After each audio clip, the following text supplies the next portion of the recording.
الذين يقيمون الصلاة ويؤتون الزكاة وهم بالآخرة هم يوقنون. جو نماز قائم کرتے ہیں، زکوٰۃ ادا کرتے ہیں اور آخرت پر یقین رکھتے ہیں. بسم اللہ الرحمن الرحیم. الحمدللہ رب العالمین وصلی اللہ علی محمد وآلہ الطاہرین. موضوع گفتگو زکوٰۃ، اور ہماری اس گفتگو کا عنوان ہے زکوٰۃ الفطرے کا مصرف، یعنی فطرہ کس کو دیا جائے. تو فطرے کے مصارف یعنی فطرے کو خرچ کرنے کی جگہیں وہی 8 جگہیں ہیں کہ جو پہلے بیان ہوئیں، لیکن احتیاط یہ کی جاتی ہے، اور یہ احتیاط ایسی ہے کہ اس کو ترک نہ کیا جائے کہ فطرہ فقط شیعہ فقراء ہی کو دیا جائے، یعنی اور دیگر تعمیراتی کام یا دیگر کاموں میں نہ لگے، جو محتاج ہیں مؤمنین کے انہی کو فقط دیا جائے. یہ ایک احتیاط ہے جو اکثر مراجع فرماتے ہیں. اب اس شیعہ میں کیا خصوصیات پائی جاتی ہوں؟ تو پہلی یہ کہ وہ شیعہ اثنا عشری ہو، تارک الصلاۃ نہ ہو، کھلم کھلا گناہ نہ کرتا ہو، اس پیسے کو اللہ سبحانہ و تعالیٰ کی معصیت میں خرچ نہ کرے. اسی طریقے سے فقیر ہو، ضرورت مند ہو، اور اگر مقروض ہے تو یہ قرض اس نے گناہ کے لیے نہ لیا ہو بلکہ اپنے کسی ضرورت کو پورا کرنے کے لیے لیا ہو. مثال کے طور پہ ایک شخص نے جوئے کے لیے قرض لیا، اب وہ پریشان ہے. اگر ہمیں یہ معلوم ہے کہ یہ قرض اتارے گا، آتا ہے ہمارے پاس اور کہتا ہے کہ فلانا آدمی مجھ سے قرض مانگ رہا ہے، آپ مجھے اپنے فطرے کے پیسے دے دیں، اگر ہمیں یہ معلوم ہے کہ اس نے یہ قرض جوئے کھیلنے کے لیے لیا تھا تو اس کو فطرہ دینا جائز نہیں ہے. ہاں اگر یہ کھلم کھلا گناہ نہیں کرتا، کیونکہ غیر عادل کو فطرہ دیا جا سکتا ہے، لیکن معلن بالفسق والفجور یعنی کھلم کھلا گناہ کرنے والے کو فطرہ نہیں دیا جا سکتا. اس نے خاموشی سے کہیں جوا کھیلا، اس کے لیے قرض لیا، اب یہ ہم سے کہتا ہے کہ مجھے فطرہ دے دو اس جوئے کے قرض کو اتارنے کے لیے، تو اس کو فطرہ دینا جائز نہیں ہوگا. لیکن اگر اس کے بچے ضرورت مند ہیں اور یہ ان بچوں پہ خرچ کرے گا اس فطرے کو، یا اپنے کھانے پینے پہ یا بیوی کے کھانے پینے پہ خرچ کرے گا، تو اس کو دیا جا سکتا ہے، بشرط یہ کہ کھلم کھلا گناہ نہ کرتا ہو، تارک الصلاۃ یعنی نماز کو جان بوجھ کے چھوڑنے والوں میں سے نہ ہو. اسی طرح سے بچوں کو بھی فطرہ دیا جا سکتا ہے، لیکن یہ فطرہ بچوں پر خرچ ہوگا لیکن ان کے ولی کو دے دیا جائے گا. اب یہ ولی شرعی طور پہ ولی ہو یا یہ کہ کوئی شخص کفالت کر رہا ہے تو ہم اسے فطرہ دیں گے کہ یہ پیسہ اس بچے پہ لگا دو.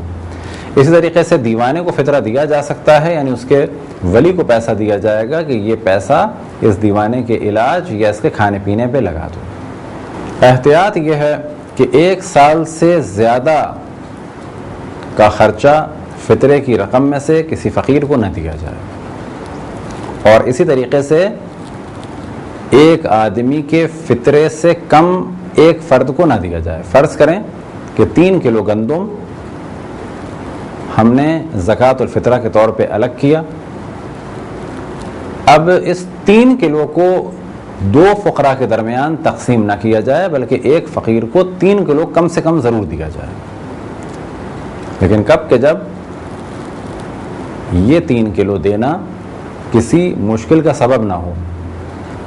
فرض کریں کہ اس وقت ہمارے پاس فقط یہی 3 کلو ہیں کہ جو ہم دے سکتے ہیں، 2 افراد انتہائی بھوک کے عالم میں ہیں کہ جن میں شرائط پائی جاتی ہے فطرہ لینے کی، تو یہاں پر ان دونوں کی رضایت سے ان کو دے دیا جائے، یا یہ کہ ایک کو دے دیا جائے وہ پھر اپنے پاس سے دوسرے کو دے دے.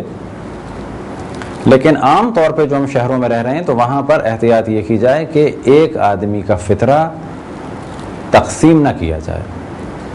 ہاں یہ ممکن ہے کہ ایک فرد کو ہم 20 آدمیوں کا فطرہ دے دیں،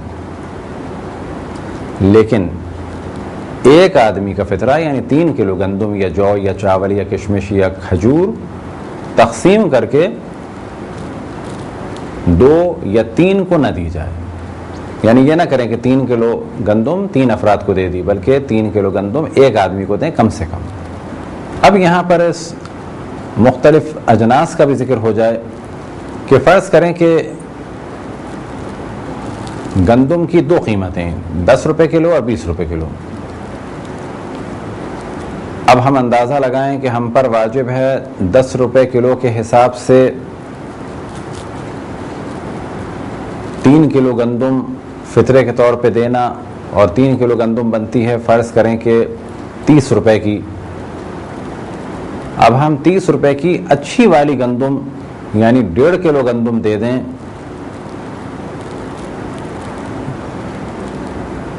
تو یہاں پہ کہا جائے گا کہ یہ کام صحیح نہیں ہے. جو بھی چیز دینی ہے وہ 3 کلو دینی ہوگی یا اسی قیمت دینی ہوگی.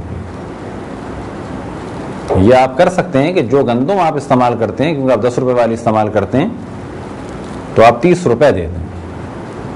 اسی طریقے سے زکوٰۃ اچھی چیز پہ سے دینا، زکوٰۃ الفطرہ اچھی چیز پہ سے دینا بہتر ہے.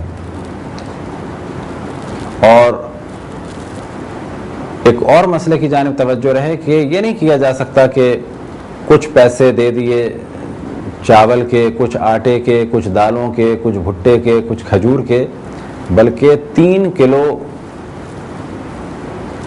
گندم یا جو یا کشمش یا کھجور یا چاول یا بھٹا دینا ہے، بشرط یہ کہ ان کا استعمال ہو، اور ایسے ہوں کہ جو استعمال کے قابل ہوں. اسی طریقے سے ان میں اتنی زیادہ کوئی چیز نہ ملی ہوئی ہو کہ کہا جائے کہ یہ مٹی کے ساتھ ملے ہوئے ہیں. تھوڑی سی گرد ہو جتنی ہوتی ہے کوئی حرج نہیں، تھوڑا سا بھوسا ملا ہو کوئی حرج نہیں.